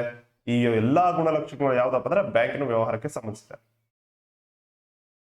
ಇಲ್ಲಿದೆ ನೋಡ್ರಿ, ಬ್ಯಾಂಕಿನ ವ್ಯವಹಾರಕ್ಕೆ ಸಂಬಂಧಿಸಿದಂತೆ ಗಮನಿಸಬಹುದಾದ ಗುಣಲಕ್ಷಣಗಳನ್ನು ಪಟ್ಟಿ ಮಾಡಿ ಅಂತೇಳಿ ಕ್ವಶನ್ ಇತ್ತು. ಇಲ್ಲಿದೆ ನೋಡ್ರಿ, ಫಸ್ಟ್ ಹಣದ ಒಂದು ವಹಿವಾಟು ಆಗಿರ್ಬೋದು. ಬ್ಯಾಂಕ್ಗಳು ಇರ್ತಾರೆ ಹಣಕಾಸಿನ ಸಂಸ್ಥೆಗಳಾಗಿದ್ದು ಸಾರ್ವಜನಿಕರ ಹಣದ ಒಂದು ವಹಿವಾಟನ್ನ ಮಾಡುತ್ತೆ. ಅಂದ್ರೆ ಫಸ್ಟ್ ಡೆಪಾಸಿಟ್ ಮಾಡ್ಕೊಳ್ತದೆ. ಹಾಗೇನಪ್ಪ ಅಂದ್ರೆ ಲೋನ್ ಮುಖಾಂತರ ಈ ಒಂದು ಯಾರಿಗೆ ನೀಡಿರುತ್ತಲ್ಲ ಅವರಿಗೆ ಪ್ರೊವೈಡ್ ಮಾಡುತ್ತೆ. ಈ ರೀತಿಯಾಗಿ ಕೂಡ ಬ್ಯಾಂಕ್ ಕೆಲಸ ಮಾಡುತ್ತೆ. ಹಾಗೆ ವ್ಯಕ್ತಿ, ಸಂಸ್ಥೆ ಅಥವಾ ಕಂಪನಿ. ಬ್ಯಾಂಕ್ ಒಬ್ಬ ವ್ಯಕ್ತಿ ಆಗಿರಬಹುದು, ಸಂಸ್ಥೆ ಅಥವಾ ಕಂಪನಿ ಆಗಿರ್ಬೋದು. ಬ್ಯಾಂಕಿಂಗ್ ಕಂಪನಿ ಅಂದ್ರೆ ಹಣಕಾಸಿನ ವ್ಯವಹಾರ ಮಾಡುವ ಸಂಸ್ಥೆ ಆಗಿರುತ್ತೆ. ಯಾವುದೇ ಒಬ್ಬ ವ್ಯಕ್ತಿ, ಸಂಸ್ಥೆ ಅಥವಾ ಕಂಪನಿಗಳಿಗೆ ಈ ಒಂದು ಬ್ಯಾಂಕಿಂಗ್ ವ್ಯವಸ್ಥೆಯನ್ನ ತಲುಪಿಸಿಕೊಡುತ್ತದೆ. ಹಾಗೆ ಠೇವಣಿಗಳನ್ನು ಅಂಗೀಕರಿಸುತ್ತದೆ. ಠೇವಣಿಗಳು ಅಂತಂದ್ರೆ ಇಲ್ಲಿ ಡೆಪಾಸಿಟ್ಸ್ ಆಗಿರ್ಬೋದು. ಠೇವಣಿಗಳನ್ನು ಏನಾಗುತ್ತಾರೆ ಅಂಗೀಕರಿಸ್ತದೆ. ಸಾರ್ವಜನಿಕರಿಂದ ಏನಾಗುತ್ತಪ್ಪ ಠೇವಣಿಗಳನ್ನು ಅಂಗೀಕರಿಸ್ತದೆ. ಆ ಠೇವಣಿಗಳನ್ನು ಏನ್ ಡೆಪಾಸಿಟ್ ತಗೊಂಡಿರ್ತಲ್ಲ ಅಮೌಂಟ್, ಯಾವಾಗ ಈ ಒಂದು ಠೇವಣಿದಾರರು ಅಥವಾ ಈ ಒಂದು ಸಾರ್ವಜನಿಕರು ಅಂದ್ರೆ ಯಾರು ಠೇವಣಿ ಇಟ್ಟಿರ್ತಾರಲ್ಲ ಅವ್ರು ಯಾವಾಗ ಡಿಮ್ಯಾಂಡ್ ಮಾಡ್ತಾರೋ ಅಥವಾ ಯಾವಾಗ ಬೇಡಿಕೆ ಮಾಡ್ತಾರೋ ಅವಾಗ ಅದೇನಾಗತ್ತಪ್ಪ ಅಂದ್ರೆ ಈ ಒಂದು ರಿಟರ್ನ್ಸ್ ಅನ್ನ ನೀಡುತ್ತೆ. ಇದರಲ್ಲಿ ತುಂಬಾ ಹಲವಾರು ವಿಧಗಳು ಬರ್ತವೆ. ಫಿಕ್ಸ್ಡ್ ಡೆಪಾಸಿಟ್ ಬರ್ತವೆ, ಕರೆಂಟ್ ಅಕೌಂಟ್ ಬರ್ತವೆ, ಚಾಲ್ತಿ ಖಾತೆ ಬರುತ್ತೆ. ಕರೆಂಟ್ ಅಕೌಂಟ್ ಅಂದ್ರೆ ಚಾಲ್ತಿ ಖಾತೆ. ಹಾಗೇನಪ್ಪ ಅಂದ್ರೆ ಇಲ್ಲಿ ಸೇವಿಂಗ್ಸ್ ಅಕೌಂಟ್ ಕೂಡ ಬರುತ್ತೆ. ಅದ್ರ ಬಗ್ಗೆ ನಾವು ಬ್ಯಾಂಕಿಂಗ್ ವ್ಯವಸ್ಥೆಯಲ್ಲಿ ಡೀಟೇಲ್ಡ್ ಆಗಿ ಹೇಳ್ತೀವಿ. ಇಲ್ಲಿ ಜಸ್ಟ್ ಏನಪ್ಪ ಅಂದ್ರೆ ನಿಮ್ಗೆ ಇನ್ಫಾರ್ಮೇಶನ್ ಕೊಡ್ತಾ ಇದ್ದೀವಿ ನಾವು ಅಷ್ಟೇ. ಈ ಠೇವಣಿಗಳಿಗೆ ಬ್ಯಾಂಕ್ ಭದ್ರತೆಯನ್ನು ಒದಗಿಸುತ್ತದೆ ಹಾಗೂ ಬ್ಯಾಂಕ್ ಗ್ರಾಹಕರ ಠೇವಣಿಗಳಿಗೆ ಮೇಲ್ವಿಚಾರಕನಂತೆ ವರ್ತಿಸುತ್ತದೆ. ಹಾಗೆ ನಿಮ್ಗೆ ಇಲ್ಲಿ ಮ್ಯೂಚುವಲ್ ಫಂಡ್ಸ್ ಅಲ್ಲಿ ಕೂಡ ಬ್ಯಾಂಕ್ ಇನ್ವೆಸ್ಟ್ಮೆಂಟ್ ಮಾಡುತ್ತೆ ನೋಡ್ರಿ. ಬಟ್ ಇದು ಪ್ರೈಮರಿ ಸ್ಕೂಲ್ ಹುಡುಗರಿಗೆ ಆಗಿದ್ದಂಗಪ್ಪ ಅಂದ್ರೆ ನೀವು ಇಷ್ಟೇ ಬರಿಬೇಕಾಗತ್ತೆ. ಸಾಲಗಳನ್ನು ಕೊಡುವುದು ಆಲ್ರೆಡಿ ನಿಮ್ಗೆ ಹೇಳಿದೆ ನಾನು, ಸಾಲಗಳನ್ನ ಕೂಡ ಕೊಡುತ್ತೆ ಯಾವುದು ಬ್ಯಾಂಕ್. ನೆಕ್ಸ್ಟ್ ಪಾವತಿ ಮತ್ತು ಹಿಂದಕ್ಕೆ ಪಡೆಯುವುದು. ಬ್ಯಾಂಕ್ ಸುಲಭ ರೀತಿಯಲ್ಲಿ ಠೇವಣಿದಾರರಿಗೆ ಚೆಕ್ ಅಥವಾ ಹುಂಡಿಗಳ ಮೂಲಕ ಹಣವನ್ನು ಪಾವತಿ ಮಾಡುತ್ತದೆ ಮತ್ತು ಠೇವಣಿಗಳನ್ನು ಹಿಂದಕ್ಕೆ ಪಡೆಯಲು ಈ ಒಂದು ಅನುವು ಮಾಡಿಕೊಡುತ್ತದೆ. ಅಂದ್ರೆ ಡೆಪಾಸಿಟ್ ಇರುವಂತಹ ಒಂದು ಹಣವನ್ನ ಹಿಂದಕ್ಕೆ ಪಡೆಯಲು ಚೆಕ್ ಮುಖಾಂತರ ಕೂಡ ಅವರು ಬೇರೆಯವರಿಗೆ ಕೊಟ್ಟು ಇದು ಮಾಡಬಹುದು, ಅಥವಾ ATM ಕಾರ್ಡ್, ಸ್ಮಾರ್ಟ್ ಕಾರ್ಡ್ ನಿಂದ ಕೂಡ ಅವರು ವಿತ್ಡ್ರಾ ಮಾಡಬಹುದು. ಹಾಗೆ ಏಜೆಂಟ್ ಅಥವಾ ಏಜೆಂಟ್ ನಿಯೋಜನೆ ಮತ್ತು ಉಪಯುಕ್ತ ಸೇವೆಗಳು. ಬ್ಯಾಂಕ್ ತನ್ನ ಗ್ರಾಹಕರಿಗೆ ಏನ್ ಮಾಡುತ್ತಪ್ಪ ಅಂದ್ರೆ ಏಜೆಂಟ್ ನಂತೆ ಕಾರ್ಯನಿರ್ವಹಿಸ್ತದೆ. ಹಾಗೆ ಲಾಭ ಮತ್ತು ಸೇವಾ ಭಾವನೆ. ಬ್ಯಾಂಕ್ ಸೇವೆಯ ಮನೋಭಾವ ಹೊಂದಿದ್ದು ಲಾಭ ಪಡೆಯುವ ಸಂಸ್ಥೆ ಆಗಿದ್ದೆ. ಇದ್ರದ್ದು ಮುಖ್ಯ ಉದ್ದೇಶ ಏನಾಗುತ್ತಪ್ಪ ಅಂದ್ರೆ ಪ್ರಾಫಿಟ್ ಪಡೆಯುತ್ತೆ. ಪ್ರಾಫಿಟ್ ಅಂದ್ರೆ ಲಾಭ ಪಡೆಯಲಾರ್ದರೆ ಯಾವುದೇ ಒಂದೊಂದು ಸಂಸ್ಥೆ ವರ್ಕ್ ಮಾಡಲ್ಲ. ಅದೇ ರೀತಿಯಾಗಿ ಬ್ಯಾಂಕ್ ಕೂಡ ಏನಾಗುತ್ತಪ್ಪ ಅಂದ್ರೆ ಲಾಭ ಪಡೆಯುವ ಒಂದು ಸಂಸ್ಥೆ ಆಗಿರುತ್ತೆ. 8ನೇ ಪಾಯಿಂಟ್ ನೋಡ್ರಿ, ನಿರಂತರ ವಿಸ್ತರಿಸುತ್ತಾ ಹೋಗುವ ಕಾರ್ಯಗಳು. ಹಾಗೆ ಸಂಬಂಧ ಕಲ್ಪಿಸುವ ಒಂದು ಕೊಂಡಿಯಾಗಿರುತ್ತೆ. ಬ್ಯಾಂಕ್ ಠೇವಣಿದಾರರು ಮತ್ತು ಸಾಲ ಪಡೆಯುವವರ ಮಧ್ಯೆ ಸಂಪರ್ಕ ಕಲ್ಪಿಸ್ತದೆ. ಅಂದ್ರೆ ಏನಾಗುತ್ತಪ್ಪ ಅಂತಂದ್ರೆ ಇಲ್ಲಿ ಬ್ಯಾಂಕ್ ಒಬ್ಬ ವ್ಯಕ್ತಿ ಬಂದು ಏನಾಗುತ್ತಪ್ಪ ಅಂದ್ರೆ ಡೆಪಾಸಿಟ್ ಮಾಡ್ತಾನೆ ಅಂತ ತಿಳ್ಕೊಳ್ರಿ, 1000 ರೂಪಾಯಿ ಡೆಪಾಸಿಟ್ ಮಾಡಿ ಹೋಗ್ಬಿಡ್ತಾನೆ. ಇನ್ನೊಬ್ಬ ವ್ಯಕ್ತಿಗೆ ಏನಾಗುತ್ತಪ್ಪ ಅಂದ್ರೆ ಆತನಿಗೆ ಹಣದ ಒಂದು ಅವಕಾಶ ಇರುತ್ತೆ. ಅದೇ ಒಂದು ಏನಾಗುತ್ತಪ್ಪ ಅಂದ್ರೆ 1000 ರೂಪೀಸ್ ಅನ್ನ ಕೆಲವು ಇಲ್ಲಿ cash reserve ratio, statutory liquidity ratio ಇವೆಲ್ಲ ಬರ್ತವೆ. ಇವೆಲ್ಲವನ್ನು ಇಟ್ಟುಕೊಂಡು ಉಳಿದ ಹಣವನ್ನು ಏನಾಗುತ್ತಪ್ಪ ಅಂದ್ರೆ ಇನ್ನೊಬ್ಬ ಗ್ರಾಹಕನಿಗೆ, ಇಲ್ಲಿ ಎ ಗ್ರಾಹಕನಿಗೆ ಡೆಪಾಸಿಟ್ ಮಾಡಿದಾನಂದ್ರೆ ಬಿ ಗ್ರಾಹಕನಿಗೆ ನೀಡುತ್ತೆ. ಈ ರೀತಿಯಾಗಿ ಏನಪ್ಪ ಅಂದ್ರೆ ಇವರಿಬ್ಬರ ನಡುವೆ ಒಂದು ಕೊಂಡಿಯಾಗಿ ಕಾರ್ಯನಿರ್ವಹಿಸ್ತದೆ ಯಾವುದು? ಬ್ಯಾಂಕ್. ನೆಕ್ಸ್ಟ್ ಬ್ಯಾಂಕಿಂಗ್ ವ್ಯವಹಾರ. ಬ್ಯಾಂಕಿನ ಒಂದು ಮುಖ್ಯ ಚಟುವಟಿಕೆ ಯಾವ್ದಪ್ಪ ಅಂತಂದ್ರೆ ಹಣಕಾಸಿನಿಂದ ಕೂಡಿದ ವ್ಯವಹಾರ ಆಗಿರುತ್ತೆ, ಹಾಗೂ ಇತರ ವ್ಯವಹಾರಗಳಿಗೆ ಅಧೀನವಾಗಿರುವುದಿಲ್ಲ. ಇದು ಒಂದು ಏನಾಗುತ್ತಪ್ಪ ಅಂದ್ರೆ ಮನಿ ಟ್ರಾನ್ಸ್ಫರ್ ಮಾತ್ರ ಆಗಿರುತ್ತೆ, ಅಥವಾ ಹಣಕಾಸಿನ ಒಂದು ಚಟುವಟಿಕೆ ಆಗಿರುತ್ತೆ ನೋಡ್ರಿ. ಹಾಗೂ ಎಲ್ಲಾ ಒಂದು ಬ್ಯಾಂಕ್ಗಳು ಏನಾಗತ್ತಪ್ಪ ಅಂದ್ರೆ ಕೊನೆಯದಾಗಿ state bank of India, Indian bank, HDFC bank ಈ ರೀತಿ ಅಂದ್ರೆ ಕೊನೆಯದಾಗಿ ಬ್ಯಾಂಕ್ ನಿಂದ ಏನಾಗತ್ತಪ್ಪ ಅಂದ್ರೆ ಹೆಸರು ಕೂಡಿರುತ್ತೆ ನೋಡ್ರಿ. ಇಷ್ಟೊಂದು ಬ್ಯಾಂಕಿನ ಫ್ಯೂಚರ್ಸ್ ಆಯ್ತು. ನೆಕ್ಸ್ಟ್ ಅರ್ಥಶಾಸ್ತ್ರ ಅಧ್ಯಯನವು ವ್ಯಕ್ತಿಗೆ ಹಾಗೂ ಸಮಾಜಕ್ಕೆ ಅತ್ಯಂತ ಮಹತ್ವವಾಗಿದೆ, ಅದನ್ನು ಸಮರ್ಥಿಸಿ ಅಂತೇಳಿ ಕೇಳಿದ್ದೀವಿ. ನೀವು ಕೂಡ ಏನಪ್ಪ ಅಂದ್ರೆ ಆನ್ಸರ್ ರೈಟಿಂಗ್ ಬರೆದು ನಮ್ಮ ಒಂದು ಉತ್ತರವನ್ನ ಚೆಕ್ ಮಾಡ್ಕೋಬಹುದಾಗಿರುತ್ತೆ. ಅರ್ಥಶಾಸ್ತ್ರದ ಅಧ್ಯಯನದ ಮಹತ್ವವನ್ನು ನೋಡುವುದಾದ್ರೆ ಅರ್ಥಶಾಸ್ತ್ರ ಅಧ್ಯಯನವು ವ್ಯಕ್ತಿಗೆ ಹಾಗೂ ಸಮಾಜಕ್ಕೆ ಅತ್ಯಂತ ಒಂದು ಮಹತ್ವದ್ದಾಗಿದೆ. ಅರ್ಥಶಾಸ್ತ್ರದ ಅಧ್ಯಯನದಿಂದ ಈ ಕೆಳಗಿನ ಕಾರ್ಯಗಳಿಗೆ ಸಹಾಯಕವಾಗುತ್ತೆ. ಅದೇ ಯಾವ್ಯಾವಪ್ಪ? ಅಪರಿಮಿತ ಬಯಕೆಗಳ ಸನ್ನಿವೇಶದಲ್ಲಿ ಸಂಪನ್ಮೂಲ ಕೊರತೆಯನ್ನು ಪರಿಗಣಿಸುವುದು. ಓಕೆ, ಮನುಷ್ಯನ ಒಂದು ಬಯಕೆಗಳಿಗೆ ಮಿತನೇ ಇಲ್ಲ. ಹಾಗೆ ಏನಪ್ಪ ಅಂದ್ರೆ ಈ ಒಂದು ಅಪರಿಮಿತ ಬಯಕೆಗಳ ಸನ್ನಿವೇಶದಲ್ಲಿ ಏನಾಗತ್ತಪ್ಪ ಅಂದ್ರೆ ಸಂಪನ್ಮೂಲಗಳ ಕೊರತೆಯನ್ನ ಪರಿಗಣಿಸುವುದು ಇದರ ಒಂದು ಮಹತ್ವ ಆಗಿರುತ್ತೆ. ಈ ಒಂದು ಕೊರತೆಯನ್ನ ವ್ಯಾಖ್ಯಾನವನ್ನು ಯಾರು ನೀಡ್ತಾರಪ್ಪ ಅಂತಂದ್ರೆ ಲಿಯೋನಾಲ್ಡ್ ರಾಬಿನ್ಸನ್ ಅವರು ನೀಡಿರ್ತಾರೆ ನೋಡ್ರಿ. ಜಸ್ಟ್ ತಿಳ್ಕೊಂಡ್ರೆ ಅಷ್ಟೇ. ಸಂಪನ್ಮೂಲಗಳ ಉಪಯೋಗದಲ್ಲಿ ಆದ್ಯತೆ ನೀಡಿ ಅವುಗಳಲ್ಲಿ ಯಾವುದು ಅಧಿಕ ಮಹತ್ವವಾದದ್ದು ಮತ್ತು ಯಾವುದು ಕಡಿಮೆ ಮಹತ್ವವಾದದ್ದು ಎಂದು ಗುರುತಿಸುವುದು. ಓಕೆ, ಎಲ್ಲಾ ಒಂದು ಸಂಪನ್ಮೂಲಗಳು ಏನಂತಪ್ಪ ಅಂದ್ರೆ ಎಲ್ಲದಕ್ಕೂ ಯೂಸ್ ಆಗುತ್ತೆ. ಬಟ್ ಏನಾಗತ್ತಪ್ಪ ಅಂದ್ರೆ ನಮ್ಗಿಲ್ಲಿ ಜೀವನೋಪಾಯಕ್ಕೆ ಕಂಪಲ್ಸರಿ ಬೇಕಂತಲೇ ಇರುತ್ತಲ್ಲ, ಜೀವನೋಪಾಯಕ್ಕೆ ಬೇಕಾಗುವಂತಹ ಕೆಲವು ಒಂದು ಸಂಪನ್ಮೂಲಗಳೇನಾಗತ್ತಪ್ಪ ಅಂದ್ರೆ ಅದರಲ್ಲಿ ಅಧಿಕ ಮಹತ್ವ ಯಾವುದು ಹೊಂದಿದೆ ಅಂತೇಳಿ ಸಪರೇಷನ್ ಮಾಡುತ್ತೆ. ಹಾಗೆ ಸಂಪನ್ಮೂಲಗಳ ಉಪಯೋಗದಲ್ಲಿ ಮಿತವ್ಯಯ, ಉಳಿತಾಯ ಮಾಡುವುದು ಮತ್ತು ಸಂಪನ್ಮೂಲಗಳನ್ನು ಉಪಯೋಗಿಸುವಲ್ಲಿ ಅಧಿಕ ದಕ್ಷತೆಯ ಮಾರ್ಗಗಳನ್ನು ಹುಡುಕುವುದು. ಅಂದ್ರೆ ಉಳಿತಾಯ ಮಾಡುವುದು ಯಾವ ರೀತಿ ಮತ್ತೇನಪ್ಪ ಅಂದ್ರೆ ಅದನ್ನು ದಕ್ಷವಾಗಿ ಯಾವ ರೀತಿ ಬಳಸಿಕೊಳ್ಬೇಕು ಅನ್ನುವುದೇನಾಗತ್ತಪ್ಪ ಅಂದ್ರೆ ಇಲ್ಲಿ ಅಧ್ಯಯನ ಮಾಡುವುದಕ್ಕೆ ಸಹಾಯ ಮಾಡಿಕೊಡುತ್ತೆ. ಹಾಗೆ ಪ್ರತಿ ವ್ಯಕ್ತಿಯು ತನ್ನ ಒಂದು ಕುಟುಂಬ ಮತ್ತು ರಾಷ್ಟ್ರದ ಏಳಿಗೆಗಾಗಿ ಆರ್ಥಿಕ ಒಂದು ಚಟುವಟಿಕೆಯಲ್ಲಿ ತೊಡಗುವುದಾಗಿರುತ್ತೆ.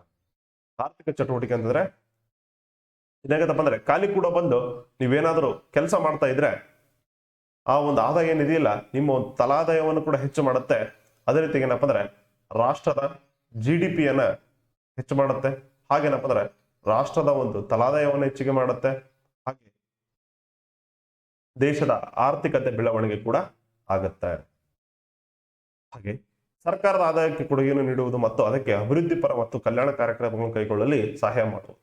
ಸರ್ಕಾರದ ಆದಾಯಕ್ಕೆ ಕೊಡುಗೆಯನ್ನು ನೀಡುವುದು ಅಂದ್ರೆ ಇದೇ ನೋಡ್ರಿ, ರಾಷ್ಟ್ರೀಯ ತಲಾದಾಯ ಆಗಿರ್ಬೋದು, ರಾಷ್ಟ್ರೀಯ ಬೆಳವಣಿಗೆಗೆ ಏನಾಗುತ್ತಪ್ಪ ಅಂದ್ರೆ ಸಹಾಯ ಮಾಡುವುದು, ಹಾಗೆ ತಲಾದಾಯವನ್ನು ಹೆಚ್ಚಿಸುವುದು, ಹಾಗೆ ರಾಷ್ಟ್ರದ ಅಥವಾ ರಾಷ್ಟ್ರೀಯ ಒಂದು GDP ಯನ್ನ ಹೆಚ್ಚಿಗೆ ಮಾಡುವುದು ಇದರ ಮೂಲ ಉದ್ದೇಶ ಆಗಿರುತ್ತೆ.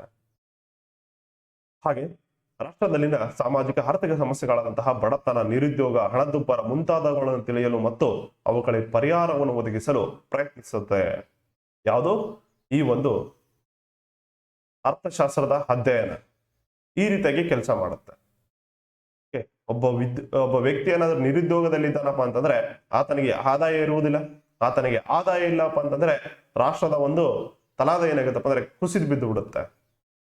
ಆತನಿಗೆ ಏನಾಗುತ್ತಪ್ಪ ಅಂದ್ರೆ ಕೈಯಲ್ಲಿ ಹಣನೇ ಇಲ್ಲಪ್ಪ, ಜನರ ಹತ್ರ ಹಣನೇ ಇಲ್ಲ ಅಂತಂದ್ರೆ ಹಣದುಬ್ಬರ ಕಡಿಮೆ ಆಗ್ಬಿಡುತ್ತೆ. ಅದೇ ಒಂದ್ ವೇಳೆ ಏನಾಗತ್ತಪ್ಪ ಅಂದ್ರೆ ಆ ವ್ಯಕ್ತಿ ತುಂಬಾ ದುಡಿತಾ ಇದ್ದ, ರಾಷ್ಟ್ರದ ಆದಾಯ ಕೂಡ ಹೆಚ್ಚಾಗ್ತಾ ಇದೆ, ತಲಾದಾಯ ಕೂಡ ಹೆಚ್ಚಾಗ್ತಾ ಇದ್ದಪ್ಪ ಅಂದ್ರೆ ಹಣದುಬ್ಬರ ಕೂಡ ಹೆಚ್ಚಾಗುತ್ತೆ. ಈ ರೀತಿಯಾಗಿ ಏನಂತಪ್ಪ ಅಂದ್ರೆ ನಿರುದ್ಯೋಗ, ಹಣದುಬ್ಬರ, ಬಡತನ ಮುಂತಾದವುಗಳ ಒಂದು ಸಮಸ್ಯೆಗಳಲ್ಲಿ ಈ ಒಂದು ಅರ್ಥಶಾಸ್ತ್ರವು ಅರ್ಥಶಾಸ್ತ್ರ ಮಹತ್ವವಾದಂತಹ ಒಂದು ಪಾರ್ಟ್ ಅನ್ನು ವಹಿಸ್ತದೆ. ಹಾಗೆ ರಾಷ್ಟ್ರದ ನಿರೀಕ್ಷಿತ ಪ್ರಗತಿ ಮತ್ತು ಅಭಿವೃದ್ಧಿಗೆ ಉತ್ತಮ ನೀತಿಗಳನ್ನು ರೂಪಿಸಿ ಅವುಗಳನ್ನು ಅನುಷ್ಠಾನಗೊಳಿಸಲು ಉತ್ತಮ ಮಾರ್ಗಗಳನ್ನು ಸೂಚಿಸಲು ಈ ಒಂದು ಅರ್ಥಶಾಸ್ತ್ರದ ಅಧ್ಯಯನ ಮುಖ್ಯವಾಗಿರುತ್ತದೆ. ಇಷ್ಟು ಬರೆದ್ರೆ ಸಾಕು. ಇದರಲ್ಲಿ ನಮಗೆ 40 ವರ್ಡ್ಸ್. ನಿಮ್ಗೆ ಯಾವ್ದು ಈಜಿ ಅನ್ಸುತ್ತೋ, ಯಾವ್ದು ನಿಮ್ಗೆ ಈಜಿ ಅನ್ಸುತ್ತೋ ಅದನ್ನೇ ಕನ್ವೀನಿಯಂಟ್ ಆಗಿ ಬರೆದ್ ಬರ್ರಿ. ಓಕೆ, ಟಫ್ ಇದ್ದಿದ್ರೆ ಅಥವಾ ಯಾರು ಬರಿಲಾರ್ದನ್ ಪಾಯಿಂಟ್ ಬರಿತೀನಿ ಅಂತ ನೀವು ತಲೆ ಕೆಟ್ಕೊಳಕ್ ಹೋಗ್ಬಿಡ್ರಿ. ನಿಮ್ಗೆ ಯಾವ್ದು ಈಜಿ ಆಗುತ್ತೆ, ಯಾವ್ದು ನೀವು ಚೆನ್ನಾಗಿ ಬರಿಬಹುದು ಅದನ್ನ ಆಯ್ಕೆ ಮಾಡಿಕೊಂಡು ಸಂಪೂರ್ಣ ಒಂದು ಮಾಹಿತಿಯನ್ನು ನೀಡುವುದಕ್ಕೆ ಪ್ರಯತ್ನ ಮಾಡಿ. ನೆಕ್ಸ್ಟ್, ಕರ್ನಾಟಕದಲ್ಲಿ ಕಾಗದದ ಕೈಗಾರಿಕೆ ಬೆಳವಣಿಗೆಯನ್ನು ವಿವರಿಸಿ ಅಂತ ಕೇಳಿದರೆ ಇಲ್ಲಿದೆ ನೋಡ್ರಿ ಕಿರು ಮಾಹಿತಿ. ಮೈಸೂರು ಪೇಪರ್ ಮಿಲ್ ಅಂತೇಳಿ 1937ರಲ್ಲಿ ಅಂದಿನ ಒಂದು ನಾಲ್ವಡಿ ಕೃಷ್ಣರಾಜ ಒಡೆಯರ್ ಇರ್ತಾರೆ. ಅವರು ಈ ಒಂದು ಶಿವಮೊಗ್ಗ ಜಿಲ್ಲೆಯಲ್ಲಿ ಭದ್ರಾವತಿಯಲ್ಲಿ ಈ ಒಂದು ಕಾಗದ ಕೈಗಾರಿಕೆ ಪ್ರಾರಂಭ ಆಗುತ್ತೆ. ಇದು ಕರ್ನಾಟಕದಲ್ಲಿ, ಇಲ್ಲಿ ಕೇಳಿರೋದು ಕೂಡ ಕರ್ನಾಟಕದಲ್ಲಿ ಕಾಗದ ಕೈಗಾರಿಕೆ ಬೆಳವಣಿಗೆಯನ್ನು ವಿವರಿಸಿ ಅಂತ ಕೇಳಿದ್ರೆ 1937ರಲ್ಲಿ ಇದು ಸ್ಥಾಪನೆ ಆಗುತ್ತೆ. ಇದು 1977ರಲ್ಲಿ ಸರ್ಕಾರಿ ವ್ಯವಹಾರ ಆಗುತ್ತೆ, ಅಂದ್ರೆ ಸರ್ಕಾರ ಇದು ಓನ್ ಮಾಡುತ್ತೆ. ನೆಕ್ಸ್ಟ್ 2004ರಲ್ಲಿ ಇದು ISO ಪ್ರಮಾಣೀಕರಣವನ್ನ ಪಡೆದುಕೊಳ್ಳುತ್ತೆ. ನೆಕ್ಸ್ಟ್ 2016ರಲ್ಲಿ ಏನಾಗತ್ತಪ್ಪ ಅಂದ್ರೆ ಈ ಒಂದು ಮೈಸೂರು ಪೇಪರ್ ಮಿಲ್ ಅಥವಾ ಈ ಒಂದು ಮೈಸೂರು ಪೇಪರ್ ಮಿಲ್ ಏನಿದೆಯಲ್ಲ ಇದು ಸ್ಥಗಿತಗೊಳ್ಳುತ್ತೆ. ಮುಖ್ಯ ಉದ್ದೇಶ ಏನಪ್ಪ ಅಂದ್ರೆ ಸರ್ಕಾರ ಕಂಪನಿಯನ್ನು ಖಾಸಗೀಕರಣಗೊಳಿಸಲು ಬಯಸುತ್ತದೆ. ಆದರೆ ಏನಪ್ಪ ಅಂದ್ರೆ ಸಿಬ್ಬಂದಿ ಮತ್ತು ಅದನ್ನು ಸರ್ಕಾರ ಪುನಶ್ಚೇತನಗೊಳಿಸಬೇಕಂತ ಬಯಸ್ತಾರೆ. ಇಲ್ಲಿ ಏನ್ ಮಾಡ್ತಾರಪ್ಪ ಅಂದ್ರೆ ಸರ್ಕಾರ ಪ್ರೈವೇಟೈಸೇಷನ್ ಮಾಡ್ಬೇಕಂತ ತಿಳ್ಕೊಂತದೆ. ಬಟ್ ಏನಪ್ಪ ಅಂದ್ರೆ ಅಲ್ಲಿ ವರ್ಕರ್ಸ್ ಅಥವಾ ಅಲ್ಲಿ ಸಿಬ್ಬಂದಿಗಳು ಏನಾಗತ್ತಪ್ಪ ಪ್ರೈವೇಟೈಸೇಷನ್ ಮಾಡುವುದು ಬೇಡ, ಇದನ್ನ ಸರ್ಕಾರನೇ ಏನಾಗತ್ತಪ್ಪ ಅಂದ್ರೆ ಪುನಶ್ಚೇತನಗೊಳಿಸಲಿ, ರಿನೋವೇಷನ್ ಮಾಡಿಬಿಟ್ಟು ವಾಪಸ್ ಸ್ಟಾರ್ಟ್ ಮಾಡಲಿ ಅಂತೇಳಿ ಬಯಸ್ತದೆ. ಇದು ಏನಪ್ಪ ಅಂದ್ರೆ ಕರ್ನಾಟಕದಲ್ಲಿ ಕಾಗದ ಒಂದು ಕೈಗಾರಿಕೆ ಬೆಳವಣಿಗೆ ವಿವರಣೆ ಆಗಿರುತ್ತೆ. ಅಷ್ಟೇ ಅಲ್ಲದೆ ಪ್ರೆಸೆಂಟ್ ಈಗ ಕರ್ನಾಟಕ ಏನಪ್ಪ ಅಂದ್ರೆ 17 ಒಂದು ಕೈಗಾರಿಕೆಗಳನ್ನ ಹೊಂದಿರುತ್ತೆ. ಹಾಗೆ ಭಾರತದ ಒಂದು ಒಟ್ಟು ಸಾಮರ್ಥ್ಯದ ಶೇಕಡ ನಮ್ಮ ಪಾಲನ ತಿಳ್ಕೊಬೇಕಲ್ಲ, ಶೇಕಡ ಎಷ್ಟು ಪಾಲನ ಹೊಂದಿದೆಪ್ಪ ಅಂದ್ರೆ 5.4ರಷ್ಟು 5.48ರಷ್ಟು ಏನಾಗತ್ತಪ್ಪ ಅಂದ್ರೆ ಪಾಲನ ಹೊಂದಿದೆ. ಯಾವುದು ನಮ್ಮ ಕರ್ನಾಟಕದ್ದು. ಹಾಗೇನಾಗತ್ತಂದ್ರೆ ಇಲ್ಲಿ ಸ್ಥಳೀಯವಾಗಿ ಬೆಳೆದ ಬಿದಿರು, ಸಕ್ಕರೆ ಕಾರ್ಖಾನೆಗಳಂತಹ ಹುಟ್ಟುವ ಬಗಸೆಯನ್ನು ಈ ರಾಜ್ಯದ ಒಂದು ಕಾಗದದ ಉದ್ಯಮವು ಬಳಸ್ತದೆ. ಆದ್ರೆ ಸಕ್ಕರೆಯಿಂದ ಏನಾಗತ್ತಪ್ಪ ಅಂದ್ರೆ ಈ ಒಂದು ಸಕ್ಕರೆ ತಯಾರು ಮಾಡೋದಕ್ಕಾದ್ರೆ ಕಬ್ಬಿನ ದಂಟೆ ಏನಿರುತ್ತಲ್ಲ, ಅದು ವೇಸ್ಟ್ ಏನು ಉಳಿಯುತ್ತಲ್ಲ, ಅದನ್ನ ಮತ್ತೆ ಏನಾಗತ್ತಪ್ಪ ಅಂದ್ರೆ ಈ ಒಂದು ಬಿದಿರು ಬಂಬುಗಳನ್ನ ಬಳಸಿಕೊಂಡು ಏನಾಗತ್ತಪ್ಪ ಅಂತಂದ್ರೆ ಈ ಒಂದು ಪೇಪರ್ ಅನ್ನ ಪ್ರೊಡ್ಯೂಸ್ ಮಾಡ್ತಾರೆ. ಹಾಗೆ ಭದ್ರಾವತಿ, ದಾಂಡೇಲಿ, ನಂದಗಂಗ್ ಜೌದ್, ಹಾಗೆ ಬೆಳಗುಳ, ಮುನಿರಾಬಾದ್, ಹರಿಹರ, ಮುಂಡಗೋಡು, ಬೆಂಗಳೂರು, ಮಂಡ್ಯ, ರಾಮನಗರ ಮತ್ತು ಕೃಷ್ಣರಾಜಸಾಗರ ಮುಖ್ಯ ಕೇಂದ್ರಗಳಾಗಿರ್ತವೆ. ಯಾವ್ದಪ್ಪ ಅಂದ್ರೆ ಈ ಒಂದು ಕಾಗದದ ಕೈಗಾರಿಕೆಯಲ್ಲಿ. ಇವನ್ನು ಕೂಡ ಬರಿಬೇಕಾಗುತ್ತೆ ನೋಡ್ರಿ. ಎಷ್ಟು ನೆನಪಿರುತ್ತೋ ಅಷ್ಟು ನೆನಪಿರಿ. ಭದ್ರಾವತಿ ಅಂತ ಗೊತ್ತಿರುತ್ತೆ ನಿಮ್ಗೆ, ಯಾಕಪ್ಪ ಅಂದ್ರೆ ಇಲ್ಲಿ ಮೊದಲ ಕಾರ್ಖಾನೆ ಅದೇ ಸ್ಥಾಪನೆ ಆಗಿರುತ್ತೆ. ದಾಂಡೇಲಿ, ಓಕೆ, ನೀವೇನಾದ್ರೂ ದಾಂಡೇಲಿ ನೋಡಿದ್ರಪ್ಪ ಅಂದ್ರೆ ಕಾಳಿ ನದಿಯ ದಂಡೆಯ ಮೇಲೆ ನಿರ್ಮಾಣ ಮಾಡಲಾಗಿದೆ ನೋಡ್ರಿ ಈ ಒಂದು ಕಾಗದದ ಕೈಗಾರಿಕೆ. ಹೀಗೆ ರೀತಿಯಾಗಿ ಏನಪ್ಪ ಅಂದ್ರೆ ಹರಿಹರ ಆಗಿರ್ಬೋದು, ಹಾಗೆ ರಾಮನಗರ, ಬಂಡೆ, ಬೆಂಗಳೂರಲ್ಲಿ ಜಸ್ಟ್ ಇಮ್ಯಾಜಿನೇಷನ್ ಮಾಡ್ಕರಿ ಎಲ್ಲೆಲ್ಲ ಕಬ್ಬಿನ ಉತ್ಪಾದನೆ ಹೆಚ್ಚಾಗಿರುತ್ತೆ ಮತ್ತು ವೇಸ್ಟ್ ಮೆಟೀರಿಯಲ್ ಎಲ್ಲಿ ಪ್ರೊಡ್ಯೂಸ್ ಆಗ್ತಿರ್ತದಲ್ಲ ಅಲ್ಲಿ ಈ ಒಂದು ಕಾಗದ ಕೈಗಾರಿಕೆ ಬೆಳವಣಿಗೆ ಆಗಿರುತ್ತೆ. ಇಷ್ಟೇನಾಗತ್ತಪ್ಪ ಅಂದ್ರೆ ಈ ಎಲ್ಲಾ ಕ್ವಶನ್ಸ್ಗಳನ್ನ ವಿವರಣೆ ಆಗಿರುತ್ತೆ. ಈ ವಿಡಿಯೋ ನಿಮ್ಗೆ ಇಷ್ಟ ಆಗಿತ್ತು ಅಂದ್ರೆ ಅಥವಾ ಈ ಮಾಹಿತಿ ಏನಾದ್ರೆ ನಿಮ್ಗೆ ಇಷ್ಟ ಆಗಿತ್ತು ಅಂದ್ರೆ ಲೈಕ್ ಮಾಡುವುದನ್ನ ಮರೆಯಬೇಡಿ ಸ್ನೇಹಿತರೆ. ಹಾಗೆ ಮುಂದೆ ಕೂಡ ನಾವು ಈ ಒಂದು GPS ಗೆ ಸಂಬಂಧಪಟ್ಟಂತೆ, ಅದು ಸಮಾಜ ವಿಜ್ಞಾನ ಸಂಬಂಧಪಟ್ಟಂತೆ, ಅದರಲ್ಲಿ ಕೂಡ ಪರ್ಟಿಕ್ಯುಲರ್ ಆಗಿ ಅರ್ಥಶಾಸ್ತ್ರಕ್ಕೆ ಸಂಬಂಧಪಟ್ಟಂತೆ ನಮ್ಮ ಒಂದು ಯೂಟ್ಯೂಬ್ ಚಾನಲ್ ನಿಮ್ಗೆ ಕೆಲವು ಟೆಸ್ಟ್ ಸೀರೀಸ್ ಕೂಡ ನಡೆಸಲಾಗ್ತದೆ. ಹಾಗೇನಪ್ಪ ಅಂದ್ರೆ ಟೆಲಿಗ್ರಾಮ್ ಚಾನಲ್ ಲಿಂಕ್ ಅನ್ನು ಕೂಡ ನೀಡಲಾಗಿರುತ್ತೆ. ಅಲ್ಲಿ ಏನಾಗುತ್ತಪ್ಪ ಅಂದ್ರೆ ಯಾವ್ದಾದ್ರು ಇಂಪಾರ್ಟೆಂಟ್ PDF ಏನಾದರೂ ದೊರೆತರೆ ಅಥವಾ ನಮ್ಮಲ್ಲಿರುವಂತಹ ಒಂದು ಮಾಹಿತಿ ನಿಮ್ಗೆ ಶೇರ್ ಮಾಡುವುದಕ್ಕೆ ಈ ಒಂದು ಟೆಲಿಗ್ರಾಮ್ ಚಾನಲ್ ಏನಾಗುತ್ತಪ್ಪ ಅಂದ್ರೆ ಇನ್ಫಾರ್ಮೇಶನ್ ಅನ್ನು ಹಾಕಲಾಗಿರುತ್ತೆ. ಆ ಒಂದು ಲಿಂಕ್ ಅನ್ನು ಕೂಡ ನಾವು ಡಿಸ್ಕ್ರಿಪ್ಷನ್ ಅಲ್ಲಿ ನೀಡಲಾಗಿರ್ತೀವಿ. ಅದಲ್ಲಿ ಏನಾಗುತ್ತಪ್ಪ ನೀವು ಕ್ಲಿಕ್ ಮಾಡಿಬಿಟ್ಟು ಜಾಯ್ನ್ ಆಗ್ಬೋದು. ಹಾಗೆ ನಿಮ್ಗೆ ಏನಾದ್ರು ಹೆಚ್ಚಿನ ಒಂದು ವಿವರಣೆ ಬೇಕಾಗಿತ್ತಪ್ಪ ಅಂದ್ರೆ ಕೆಳಗಡೆ ನಂಬರ್ ಕೂಡ ಮೆನ್ಷನ್ ಮಾಡಲಾಗಿದೆ ನೋಡ್ರಿ. ಇದರಲ್ಲಿ ಕೂಡ ಏನಾಗುತ್ತಪ್ಪ ನೀವು ವಾಟ್ಸ್ಆಪ್ ಅಲ್ಲಿ ಪ್ರೈವೇಟ್ ಮೆಸೇಜ್ ಕೂಡ ಹಾಕ್ಬೋದು. Thank you for watching our video.